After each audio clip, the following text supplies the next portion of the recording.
Hi everyone, and welcome back again to Our Veterans and Their Stories. My name is Christine Shirley, and it's an honor and I'm proud to have with us today our veteran who is Mel Meszaros. Mel, thanks so much for joining us. I appreciate it. You're welcome.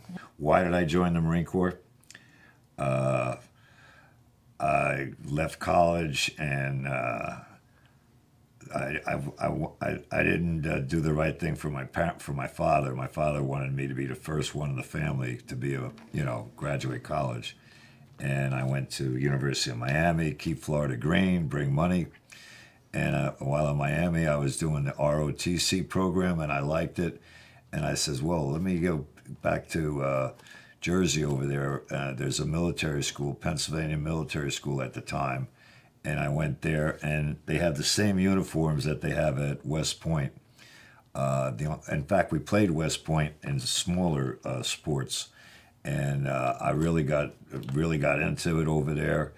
But the trouble is, I got partying issues, my problem, and so I left there. And is this a picture that we had in here? When I left the college, and I joined the Marine Corps. Okay. And that's my picture of the platoon that I graduated from. Okay. And how long did it take you to graduate? The Marine Corps is 13 weeks back then. They had 13 weeks of training. And then they'd put you, when you go into the Marine Corps, they give you an aptitude test, see what you're qualified for. When I was recruited, when I wanted to go in the Marine Corps, my recruiter said that I could get the aviation guarantee. In other words, I actually signed a contract. And because I signed a contract with the Marine Corps, they had to give me that profession in the Marine Corps. And when I was in boot camp, because they have a what you call profile on you, I was all state in baseball. They wanted me to play baseball for Paris Island team, and I says, "Oh, that's cool, I'll do it." But it turned out that I would have had to renege on my contract with aviation. And my drill instructor grabbed me by the shirt and says, "You're not going to make no rank that way. Stay." So I didn't go with the baseball in the Marine Corps Paris Island. Instead, I went to the aviation part, and the school is avionics. That's the school over here. It's a Navy school. The Marines are part of the Navy. The school was a Navy school, avionics. That was 8 weeks, and the course, a lot of the guys that went through that school, if they get out of the service, they got college credit for it. I know a couple of the guys that I was in with, they got credit for college when they went to college for the courses in avionics. So that was pretty cool. So now I'm in avionics, and I'm in a squadron. Well, here's some pictures here. Were you guys in Well, support? this is, when I was going to the school, these were pictures of the guys. And again, Chris, in the military back then, everybody had a nickname. You don't go by your real name. And my nickname was Blackie, and I got guys over here. This is Buzz, Rocky, Chico. And where were you in here? I'm in the middle here. In the middle? And then when you also went out, we were in Millington, that's where the school is. And when you had Liberty, we went to a movie theater, and it just so happens we had a picture of big blasted story of Hellraiser Marines. And there we are over here, and there's a girl walking by. It's kind of a cool picture, really. And this is we'll go back to when I went to Paris Island. I was in Paris Island. It's April of 27th, 1960. Because I went to the military school, I was kind of ahead of all the other Marines in the platoon. So, and because of that, I got the outstanding man in the platoon. which gave me. This certificate. This is the award I got for that. We'll put it this way a little bit so we can talk here. Yeah, okay. And that award is, back then, 1960, they gave me a chit, and I went and for $39, I got a full set of dress blues. Back then, 1960, right now, probably 2023. Yeah. Set of dress blues is probably about $700. Wow. You have to buy your own. So that was pretty cool. This is such an honor to have. It's yeah, I didn't really appreciate it. I appreciate it now. Being outstanding to get that award, yeah, it's a nice, yeah, I'm very proud of it. And you told me it was pretty much a tougher group of people that you were Yeah, with. well, because I went in January. January is when a lot of the kids that are the bad kids flunk out of school. They want a roof over their head. They want some meals. They go in the Marine Corps. Back then, the Marine Corps, oh, that's right, too. Back then, in the 1960s, the Marine Corps was one of the few organizations, Army and the Coast Guard or Navy and everything, they didn't require a high school diploma. In the Marine Corps, back then, you didn't have to have a high school diploma. So there was a lot of kids that the drill instructor just grabbed and you're a Marine. Okay, that's one of the reasons the Marines gets tough. And so it was cool. It was cool dealing with tough kids, So. And were the drill instructors pretty tough? Yeah, the drill instructors were very tough. They had a job. The drill instructors back then, they called the shots. They could do anything they wanted to do, and because there was competition amongst the other platoons, other drill instructors, and they would see who could do the most. What do you call it? A harassing thing, or whatever you want to call it. What they did, clean the bathroom with a toothbrush, or stand on your head outside. The whole bit. Back then, they didn't have cameras, so the drill instructors were actually God. They could do anything they wanted to do, and they did. And they were good though. It's called when you did something wrong, or you didn't do it the right way. They would, hit you. I hate to see. Yeah, they would hit you, and it was their way of, don't do it. Instead of someone saying, "Hey, Chris, don't do it anymore," Chris will say, "Well, maybe it's so big deal." But if you go, Chris will remember not to do it. Yeah, that's sure. That's one of the reasons for it. There is a thin line that they have to do. One of the bad parts were when the drill instructors were competing one time. The one drill instructor, because he was maybe had too much to drink and took his platoon out in the swamps. Of course, Paris Island is in the middle. There's one way on and one way off, and it's all around swamp. And in fact, when you first go there to Paris Island and a drill instructor gets you, he said, "You don't like it here. You go try to get off the island. The alligators will get you in a swamp." So there's all kinds of scares with that.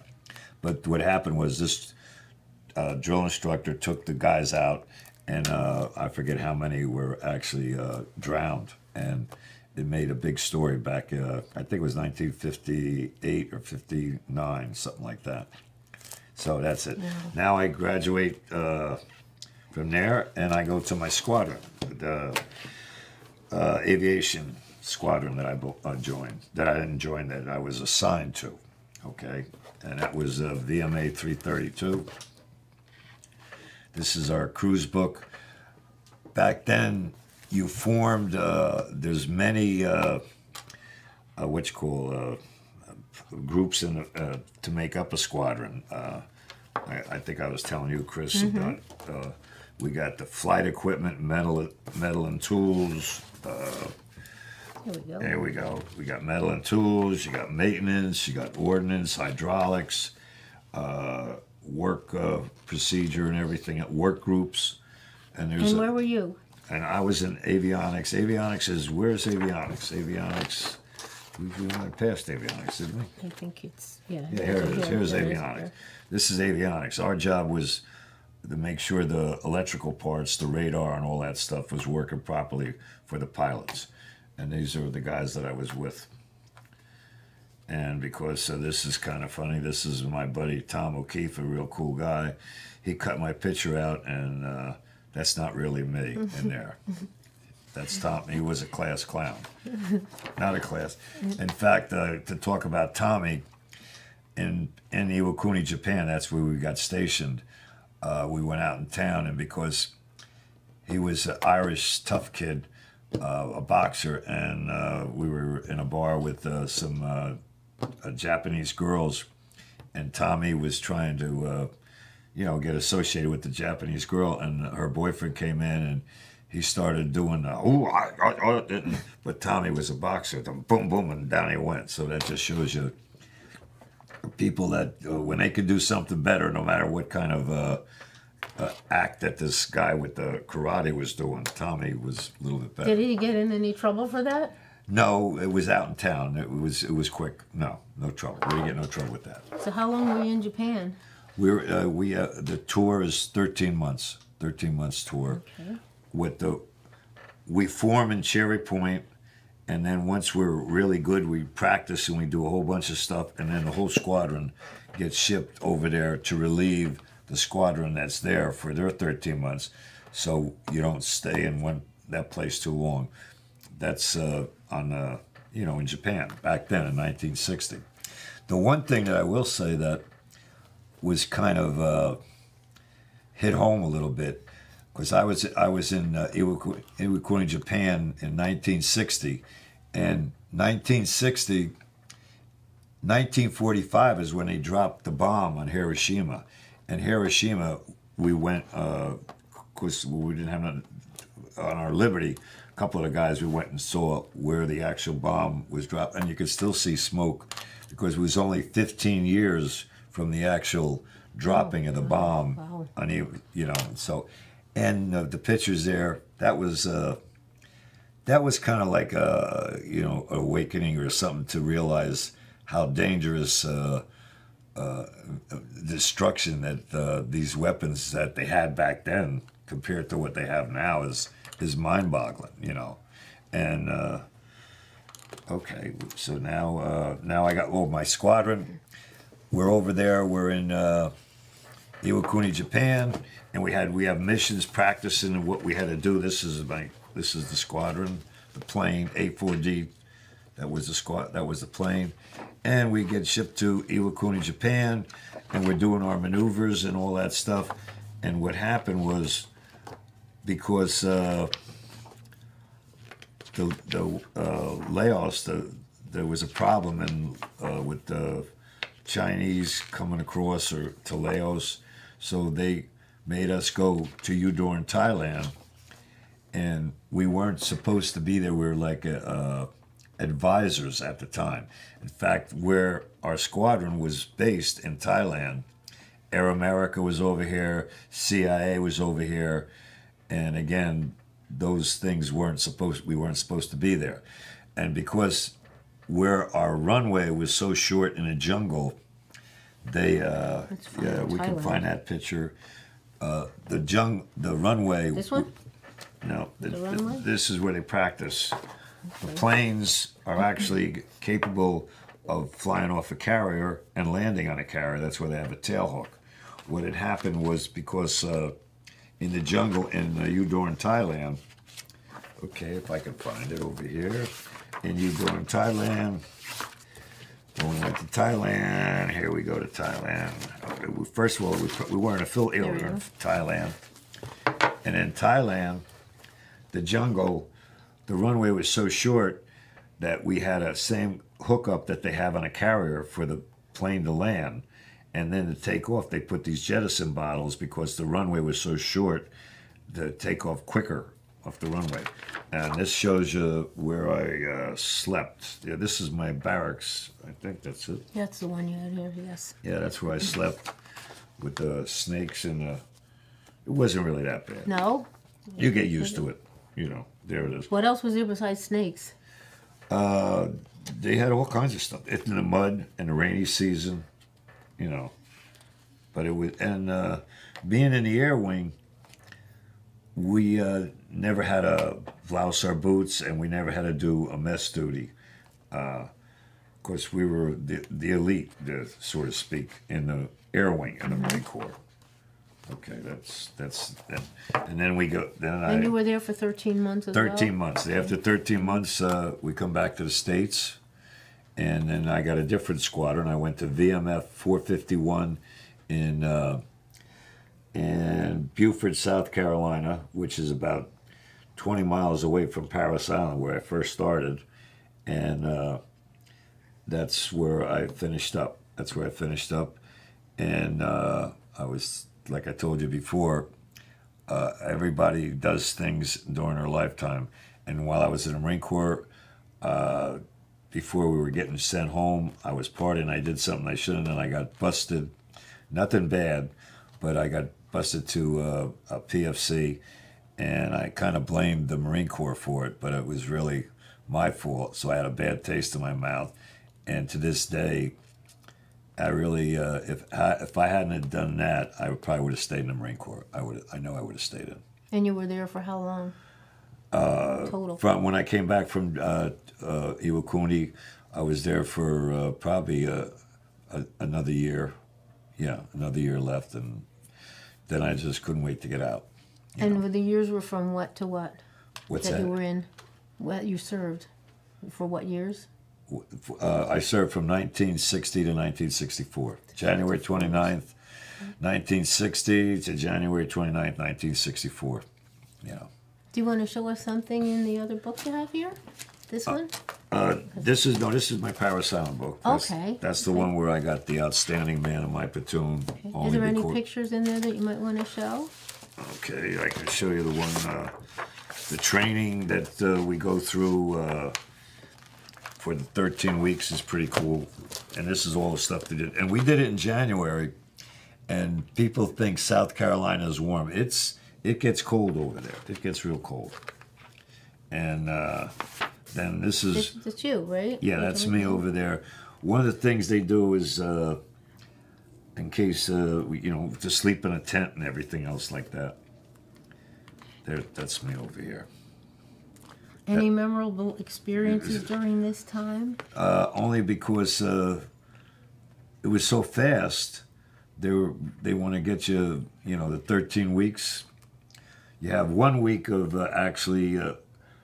mess duty, but now they eliminated that, and rightfully so, because you're not going to be cooking and cleaning pans nowadays. In fact, everything in the Marine Corps and most of the veteran organizations, Army, they're privatized, so there's no reason to do all that stuff, which is cool.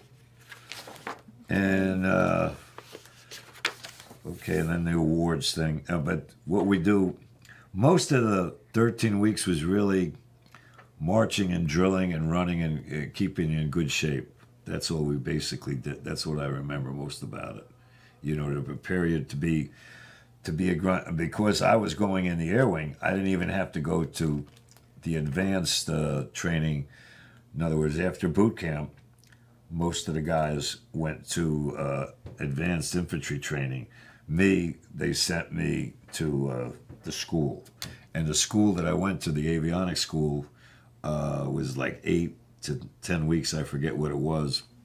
But because it's such a good school that a lot of guys, once you graduate from that school, and here's the picture when I graduated, right? They showed you that one. That, yeah, that's where I graduated over there. And if you went to, after you get out of service, if you wanted, you could use that certificate as credit for college, which is pretty cool too. Now you've told me that you were only one of a few Marines. Well, you see, there's 3 Marines. 3 Marines graduated. I don't know how many was in the class. No, if you want, tell anybody that's watching it, if you want to challenge any branch of the service, again, it's what you put into it is what you get out of it. If you put something in, you get something out of it. But all the things are there. They show it to you. It's up to you to take advantage of it. And you also told me a little bit about there was another person in your family who was in the my service. brother, my Yes. brother Alan. Being he's the baby brother, he always wanted to be like the big brother. He wanted to go in the Marine Corps, but I made sure that he graduated college. He graduated from the college that I left, that military school, and when he graduated electrical engineer, he went into he wanted to go in the Marine Corps. He wanted to be a pilot, but they wouldn't guarantee him jets, so he went into the Navy. I don't know if you can get that real close. That's him. He had over 360 combat missions in Vietnam. He flew the plane OV-10s, and there's a book called The Flying Black Ponies. That was his squadron. It was the only land-based Navy squadron in the Vietnam War, and that was to guard the Mekong River. That's why he was over there. And the plane, OV-10, is like faster than a helicopter, slower than a jet. And he's got pictures when he come in with the trees, with the limbs of the trees. That's how close to the ground he came in. Wow. He's the real hero, Wow, really. that's amazing. It's my baby brother. And you also had someone that you were talking about the CCC camps. The CC program, which was established in 1932 because the country was depression. So Franklin D. Roosevelt decided to get this program of getting kids, 16 years old, to get them into these military camps that were run by the Army. And what they did all over the country, my father went to Utah, and they had to sign up for it. They had to prove that the family was destitute. What they did, they got paid $30, and $25 went home to the family, and they kept $5 with the campsites where they were at. And what they did planting trees, dams, got an education. If you go to a lot of places, they had 9 million kids in a program. And what they did, because it helped so many kids. In fact, one guy, his name is Mike Rourke or something. He was in a program, and he was old, and because the war broke out in '41, they took a lot of these kids in these programs because they were getting military stuff, while they were working, so they could go into the service real quick.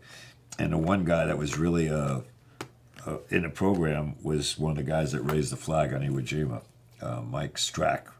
In fact, the movie about Sands of Iwo Jima is kind of based on his life story. That's amazing. Yeah, that's pretty amazing. cool. Yeah. So now we went over all your military service. How about coming home? Do you recall the day you came home? Was that a special day for you? Well, it's really special because besides my brother, I have another brother and I have a sister that was a year younger than me. She was my pain in the neck. Wherever I went, she was right behind me. So she loved you. Yeah, she loved me. And when I went into the service and I was overseas in Japan, because she was my baby sister, and I was the big brother, I kind of checked all her boyfriends out. And I'm over in Japan. That's probably another excuse why I got drunk. She said, I got the letter and I open up and it says, Mel, she called me Mel, but most people call me Blackie. She says, Melvin, I met the guy of my life. I love him and we're going to get married. I was so mad that I didn't know who he was. So, in fact, I was in town and they had a Victrola and they were playing Ramblin' Rose, and her name is Rose, and I got drunk with that. And then when I came home from the service, I landed in California, and I called, somehow we got the phone, call up. I says, hey, I'm home. I'm going to take the plane. I'll pick me in the airport. And then Rosemary says, Mel, Randy wants to say hello to you, So he got on the phone. He says, hello, Melvin. Don't you ever call me, And then I met him, and he's the best. They're married over 60 years now. Oh, God bless him. That's and he was very good. Yeah, he was in the Navy. He was a Navy guy, so he was a good guy. you know. That's terrific. But that's my, when I came that home. was when you came home. Then I came home. They got married, and I still had a year to go, you know. Oh, yeah, a year to go in the Marine Corps. She got married when I was still in the Marine Corps, when I came home from Japan. And then 1 year, that's when I got out. I got out in 64. When I got out in 64, my father wanted to go in the bar business, and we went into the bar business. So I took advantage of all the drinking I did in the Marine Corps. So you went in the bar business, and how long did you own the bar? We were in it. My brother, after he got out of the Navy, we owned 2 bars. We were in the business like for 40 years. We did. Oh boy, from all the venues we had go-go girls, we had country, we had oldies, we had disco. In fact, my brother, because he was electrical engineer, I remember we went to New York and we saw the dance floor that was with the plastic and the lights under that. And we were the first ones in New Jersey to have the lighted dance floor, so to speak. Like a disco floor? The disco floor, yeah. Okay. And my brother, because he was so good with he's a smart one, Alan, you know. And you have some pictures of that too, right? In here? In the book? Yeah, oh yeah, this so. is, you want to see? Oh, we have to see these. This is wonderful. Okay, and It's then the Barbara, well, military this is pictures. just, oh, the military pictures. yeah, that's the military, but my brother, okay, this is the bar business. So we go into the bar business. Little League, I played Little League. I don't know why I put this one. Where's the bar business? What did I do with the bar business? This is it? That's my family. Probably went through it. Sorry about that. Maybe it's in the back.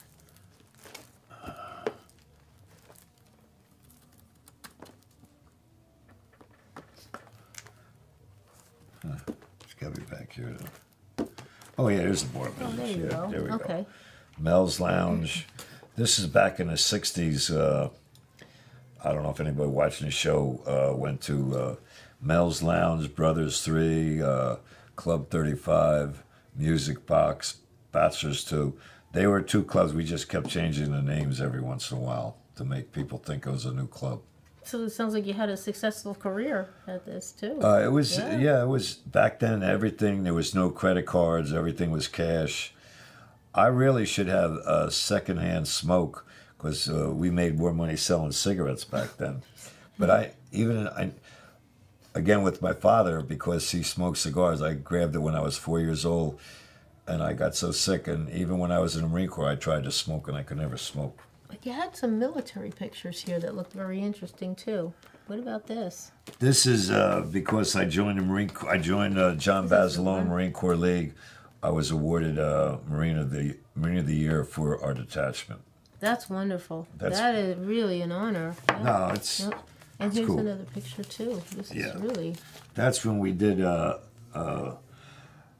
rifle salute. I'm also the honor guard captain with the rifle squad, and the rifle with our rifle squad is not like the one that you see in the movies when they just go bow, bow, bow. We do it with Springfield. Springfield is bolt action, and when you do the bolt action, and you got to have 7 people in unison doing the bolt, so it don't sound like a typewriter, and it takes practice. And what I kind of like did with my drill instructor, I remember it was Sergeant Mangrum, God bless him. Practice doesn't make perfect. Perfect practice makes perfect. So they get a little annoyed at me with that, but that's the way, my way or the highway. That's the way it is. Okay, wonderful. Okay, and then you have an article there that you can go over with. Well, the other thing is, what do you call it? I was challenge coins, not even challenge coins. I always wanted to go to Iwo Jima because our detachment is named after John Basilone. He was killed on the initial landing on Iwo Jima. And the military tours, they say you can go back to Iwo Jima.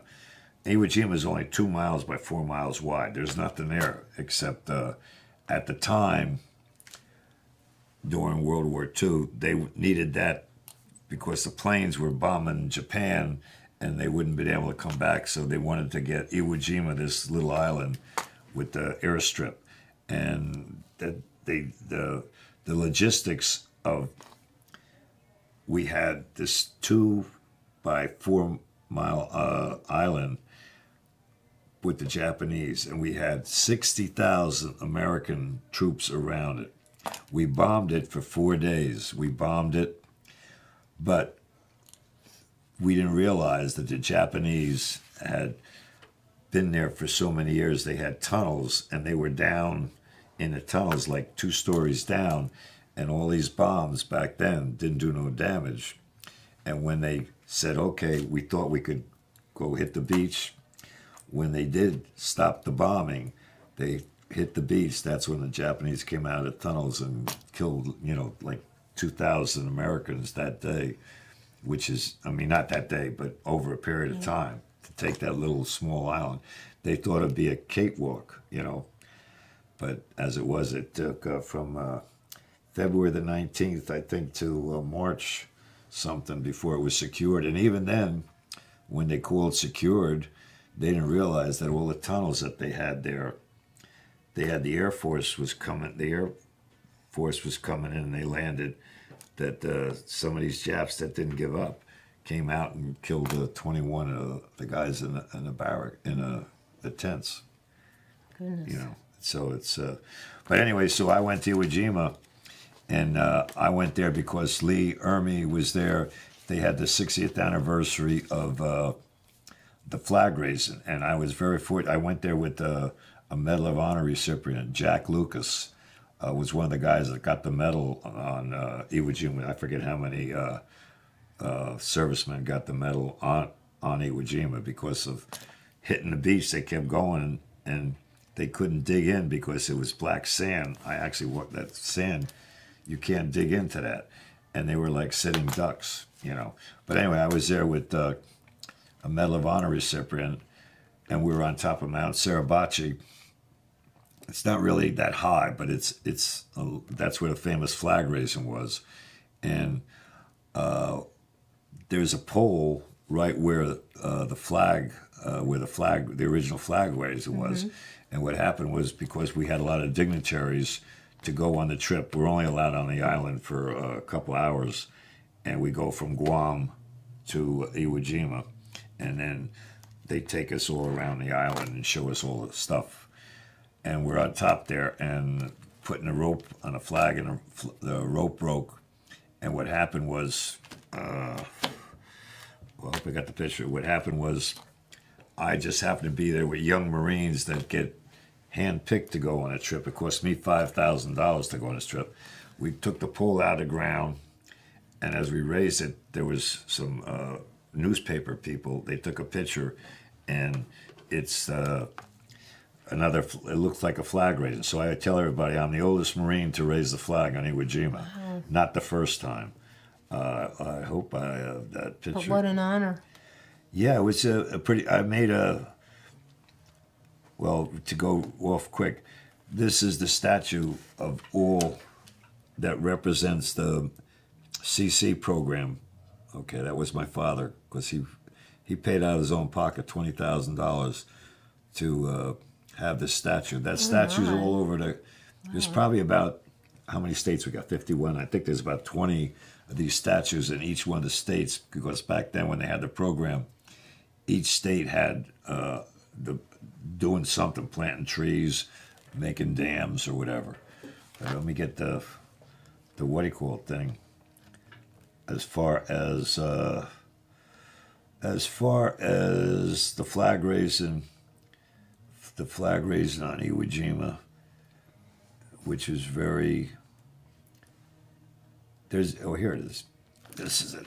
You're gonna get that. Yes. That's me with the motorcycle jacket. That's the young kids, and it's the flag raising. So I tell everybody that that's me right there. Oh, okay. There's you. Yeah, the back. But when they did it, I got the picture was in a newspaper. I didn't even know about that. We didn't even know that they took this picture, because it wasn't planned or anything. And it's just like the original flag raising thing. they took a picture, but they didn't think it would be that significant. Right. Well, they had to have something to sell war bonds, and that was one of the things to sell the war bonds. And because Bazelon wasn't a guy, Strack was one of the guys that raised the flag, and they called him back to the States to sell the war bonds, with celebrities and movie stars and everything.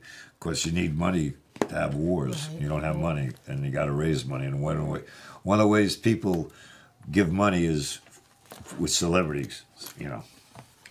Well, I'd like to just bring one other thing up that I know we're in VFW Post 1451 on Reed Street in South River, and there was an event that took place last month. I know you were involved with it as well, and they had bands. Yeah, they had. It's a veterans guy that's what's it called that travels all over the country raising money. There's so many good organizations, good people doing stuff to raise money for veteran causes, and this is one of them. Musical Veterans of America or something like that, and they had it over here in South River, and they had a good turnout. They raised, I don't know how much money they raised. A lot of money, which was wonderful, and hopefully they'll have more events here too. And we have 2 more items that I thought might be. Yeah, they just. Show. I'm not an advocate for ribbons, but mine that I have is good conduct, and then Marine Expeditionary, and then American Expeditionary, and then because I served in the armed forces. If you see some of these guys, they have a lot of ribbons and they mean something. I shouldn't be saying, maybe not saying it, but some of these ribbons are given for stupid causes, and just they look like Pancho Gonzalez, when they wear them. But most, in fact, just to hit note on that, one a Navy admiral or something had a whole bunch of ribbons, and somebody looked at him and pointed out, "What's this one?" And it was a ribbon he wasn't should have been wearing. He wasn't awarded it. And there's a lot of people. There's books out there with people. You can go to any Army Navy store and buy ribbons. It's called Stolen Valor. It's very sad. And what's the other one you have in your hand? Oh, this is just all Marines are a rifleman. You have to be. In fact, if you don't qualify in boot camp, you get frowned upon. It's not good. So that's my ribbon. That's your ribbon. Is sharpshooter. That's what I got. The rib, it goes from marksman, sharpshooter, and expert. Expert, again, just like they say when you're in boot camp, if they find somebody that's very qualified with the weapon, that's going to be a sniper. And real quick, let me see if I can remember. And because I was in the air wing, we had a rifle, but we just kept it in the armory because we had to take care of the planes. But we had to qualify once a year also. Yeah, and we have to, practice for a week and then you qualify. The thing is brass. Breathe, relax, aim. Brass. Breathe, aim, sight, squeeze. You don't pull, you squeeze, That's just one of the things that I can remember back then. So let me ask you then, is there anything that maybe we haven't covered at this point that you might like to bring up? The only thing is if there's a kid watching it and wants a challenge, it's a challenge. Again, what you put into is what you get out of it. But the service is great. I mean, it gives you a college. You can get a college degree out of the service, any branch of the service. They all got the things there. It's a shame that kids don't take advantage of it. And most of your like the VFW here in South River, they have programs for all members that their kids can apply for and get good money, get real good money for it. But again, you have to apply, and that's probably something that kids don't want to do. They feel lazy, for whatever reason. What were some of your life lessons that you learned from the military? My lessons from, boy, I think I just said, well, I think my father said it good, or my mother said it. I don't remember which one. I had a, what do you call it? I had my 51 Ford, and my mother had a pink Cadillac. She was a hard worker, and I wanted to impress a girl. So I said, "Ma, can I borrow the Cadillac? You got your car. Take your car." I says, "Ma, don't be a." I think I said bitch, and and she got mad, and then 2 days later I says, "Well, I'm going to apologize." So I says, "Mom, I'm sorry. You should never say something you're going to be sorry for." So that's one lesson. But I didn't learn that from that. I didn't learn that from the Marine Corps. From the Marine Corps. No, the other one, my father, which is, the things that you kind of regret, but your family doesn't let you. I know when I left and I was going to the Marine Corps, leaving home, my father got me on his side and said, "Don't forget where your home is," So even though I broke his heart because he wanted me to be you always want the best for your kids, and your parents want the best for you, And I think I kind of let them down, but we did okay, But yeah, what did I learn from the Marine Corps? What did you learn from when you were in your school at your time? Yeah, looking back, I wouldn't trade it. I wouldn't trade that. Couldn't have been. You take it. Now I'm applying it when you get older.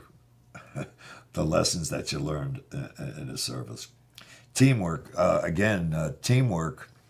People don't realize gung ho. You know what gung ho actually means? Gung ho is the Chinese verb of work together. That's what gung ho actually means. But a lot of movies, they think it's like kill and charge and everything. But no, gung ho means that. I mean, what else did the drill instructor? I forget. Again, what you put into life is what you get out of it. You don't put nothing in, and the only one that knows that you can fake me out, Chris, you could fake the cameraman out, fake everybody, but sooner or later you got to look in the mirror, and that's the one you got to answer to.